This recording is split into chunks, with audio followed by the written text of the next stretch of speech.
Look at there, y'all. Oh my gosh, that's just what the doctor ordered, y'all. Oh. Hey, it's Tina. I hope everybody's doing good today.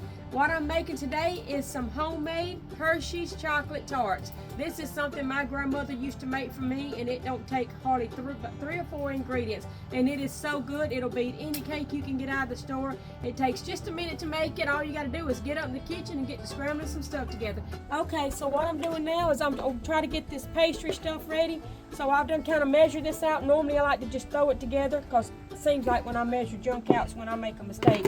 I don't know, that's just the way my grandma and mom always doing it. That's about 2 cups, y'all. And then I'm gonna get this. This is that Crisco bacon paste, bacon. It ain't grease, I guess it is grease, but anyway, it's the butter flavor. So that's a whole little tube right there, as y'all can see. I'm taking about that much of it. Probably say half of it. How about that?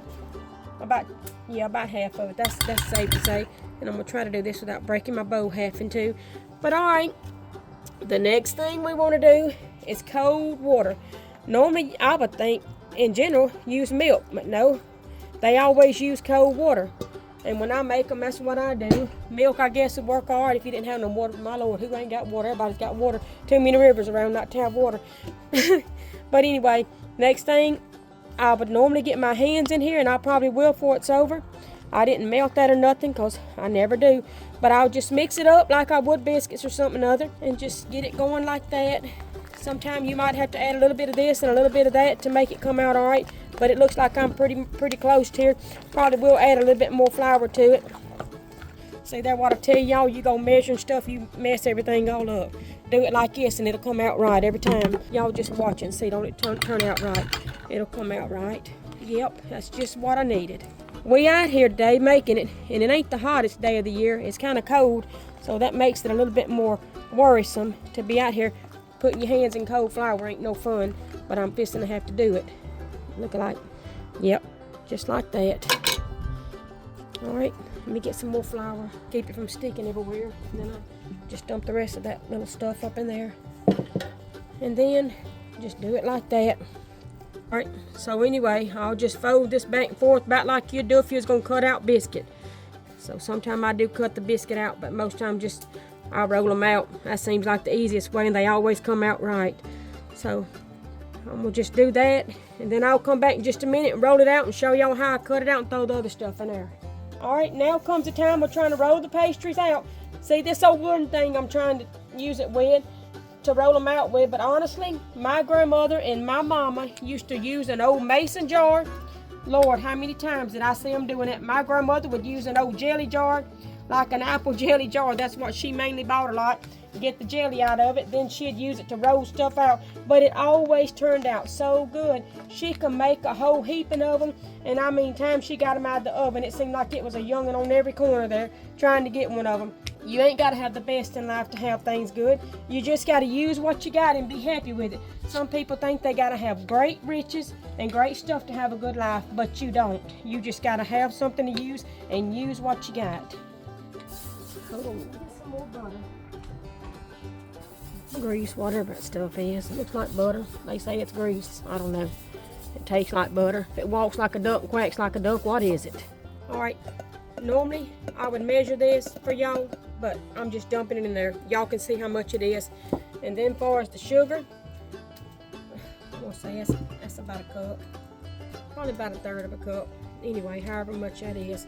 I'm putting that in there. And actually, I'm gonna add a little bit more sugar because I can tell y'all it ain't enough. Okay, I tried it. It needed a little bit more sugar. It is a lot of sugar, but it takes a lot of sugar because that Hershey's is some strong stuff. That's enough there. I think that was what, about 6 teaspoons, Brittany? Something like that? I think. Something like that. And then what I'm going to do is I'm going to put just a little tiny bit of water in there. Because my grandmother, honestly, used to put it in there dry like that and put butter on it. But sometimes it seemed like it would be better if you'd wet it just a little bit. So I ain't doing a whole lot. I'm just getting a little bit damp. A little bit more water to it. Either way is fine, though. You just don't want to get it too wet, because if you get it too wet, you're going to have you a stinking mess. It'll be running all over the stove. Just something to get it just a little damp and a little thick. Okay, so anyway, that's just about the way I want it to look. It's a little bit thick. It ain't too watery to where it's going to run all out the sides when you get it on. Get this little saucer here, and this is how I'm going to cut them out. This is the way they always done it. It always worked. This is the way I do it, and hopefully this time will work. It's been a minute since I made them, honestly, though. All right. So what I'm going to do here, I'm going to use that knife for more than one thing.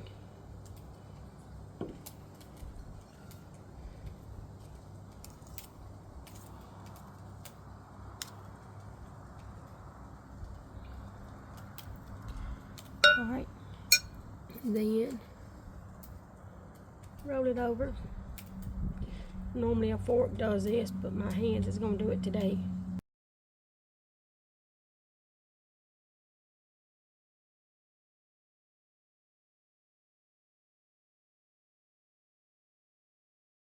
Now all I'm going to do is I'm going to just put just a little bit of butter on the top of them. It don't take but just a little bit of drop to melt and stuff on them. Some people brush them with them. Well, I guess that all turns out good too. But it's whatever you get used to, and this is what I remember my grandmother doing every time. And if I can make mine as half as good as hers, I'll be a winner. So all we're going to do now is throw them in there and watch them like a hawk to keep them from burning up.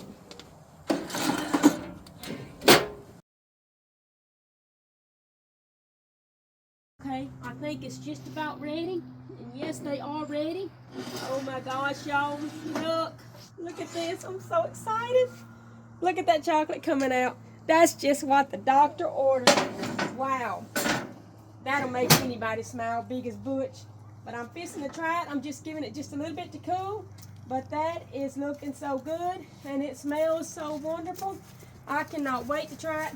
But like I said, I gotta wait till it cools a little bit, because it just come out of that iron and it's hot as fire. Okay, y'all, I must admit, I was just fixing to do the taste test, but I didn't wait till Brittany got the camera thing all rolling. I went ahead and tried it, and this thing is just about as good as it was when I was a little child when my mama and grandmother made it. They are so good. I tell all you women out there, y'all need to go in the kitchen. You'll make you a happy husband and a happy young'un if you get in there and try to make these things. And y'all see it don't take me just a minute, just a little bit, and you got something good enough to sell.